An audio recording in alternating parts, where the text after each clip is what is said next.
Hello guys, no doubt our country Nigeria don't like the truth. It's simple as that. If you start to speak the truth, they will come for you. Now again, they're trying to frame Ugochinyere up that Ikenga, like they want to frame him up of what he did not do, so that they use the opportunity to buy him, because he has been a mouth that speaks against Wike, against illegal acts in the judicial system.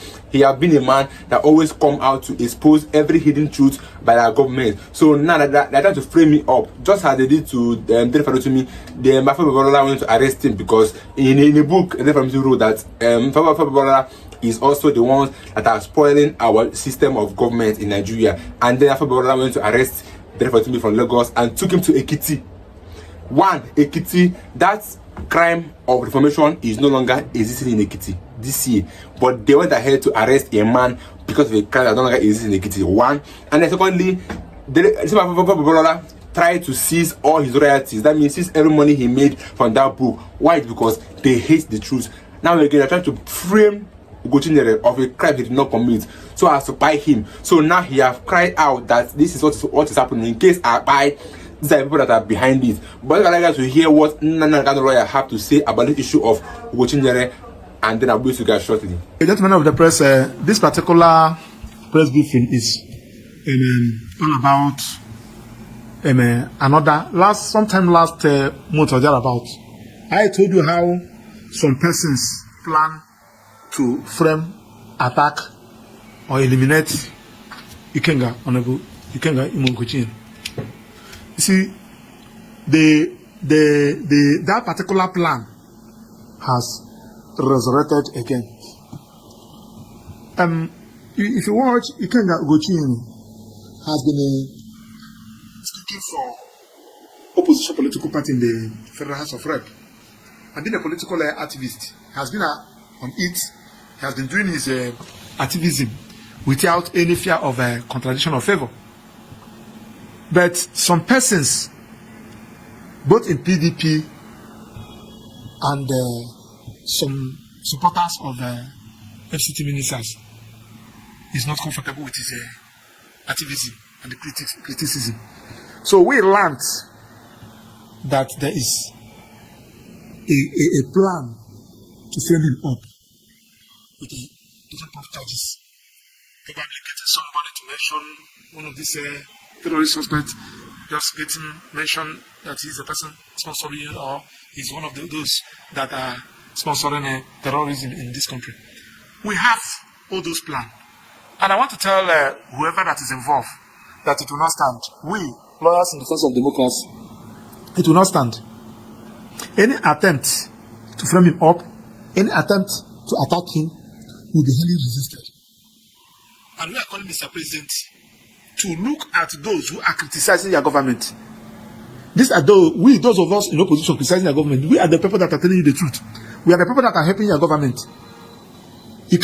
Honorable Ikenga Ugochinyere has been there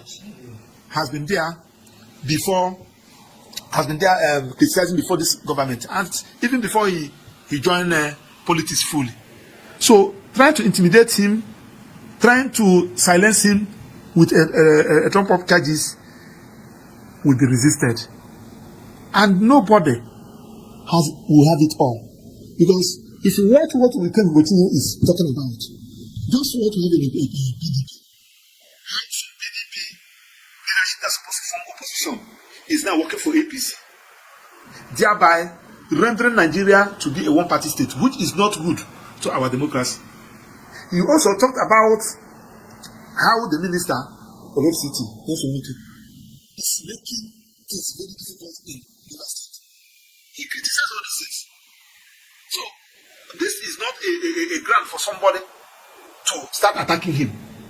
We, the lawyers in defense of democracy, members of NBA Human Rights Committee, concerned members of NBA Human Rights Committee, will resist it. And any attempt for that will move to the street. That is our message we want to pass to Mr. President. And all this intimidation, all this clamping down of opposition will not help Mr. President. Mr. President should look at those who are ready to help his government, not those who are looking for something to put in their pocket.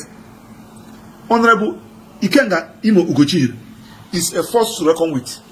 Is the hope of the youth. In the entire Southeast, as we speak now, he is the political leader in the entire Southeast. Take it or you leave it. Go and set up opinion, because he has been there. He has been carrying people along. He has been showing people what representation is all about, what advocacy is all about, what opposition is all about. So we are calling on Mr. President. We are calling the Inspector General of Police. We are calling Director of DSSS. Please don't allow anybody to use you. Don't allow anybody to use you. One of the people that made Buhari's government very unpopular are those praise singers.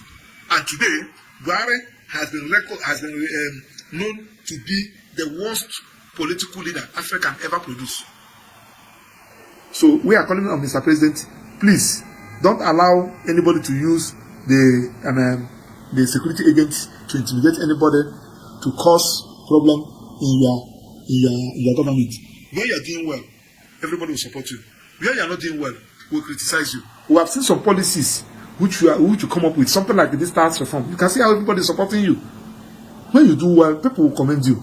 If you did not do well, people will, especially all those people who are working for you, who claim that they are supporting you. These are the people that are making your government very unpopular.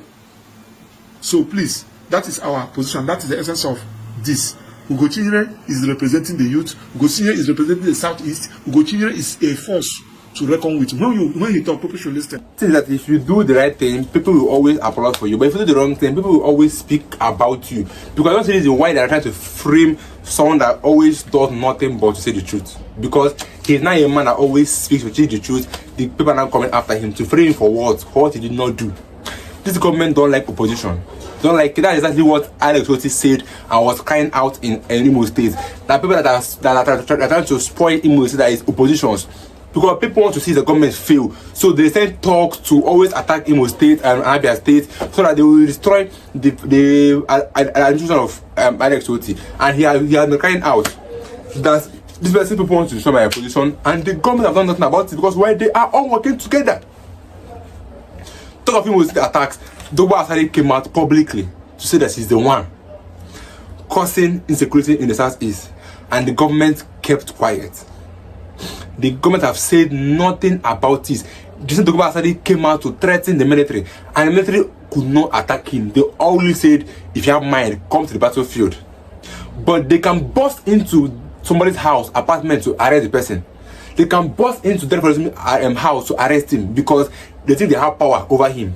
Because the Dogba has men, then the difference does not have man or men. They don't have fighters. They want to use how to bundle him. A whole lawyer activist, they bundle him. But a man citizen like Dogba, the military could not do anything about it. Make it make sense. Our country, Nigeria, make it make sense.